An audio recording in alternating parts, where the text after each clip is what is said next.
সালাতে দোয়া কবুল হয়। সালাতে দোয়া কবুলের 3 জায়গা।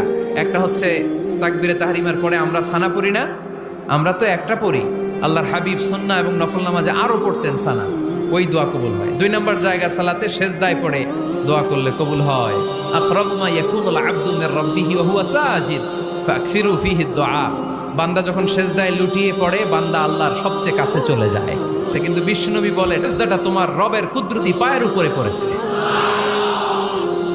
সেজদায় পড়ে দোয়া করেন। সালাম ফিরানোর আগে বিশ্বনবী দোয়া করতেন, লা ইউসাল্লিমান্না আহাদুকুম হাত্তা ইয়াতাআওয়াযা মিন আরবা'a। আল্লাহর হাবিব বললেন 4 জিনিস থেকে পানাহ না আছে আমার কোন উম্মত যেন সালাম না ফিরায়। তারা যেন পড়ে আল্লাহুম্মা ইন্নী আউযু বিকা মিন আযাবিল কবর, আউযু বিকা মিন আযাবি জাহান্নাম, আউযু বিকা মিন ফিতনাতিল মাহইয়া ওয়াল মামাত, আউযু বিকা মিন ফিতনাতিল মাসিহিদ দাজ্জাল। আল্লাহ কবরের আযাব থেকে বাঁচাও, আল্লাহ জাহান্নামের আগুন থেকে বাঁচাও, আল্লাহ জীবন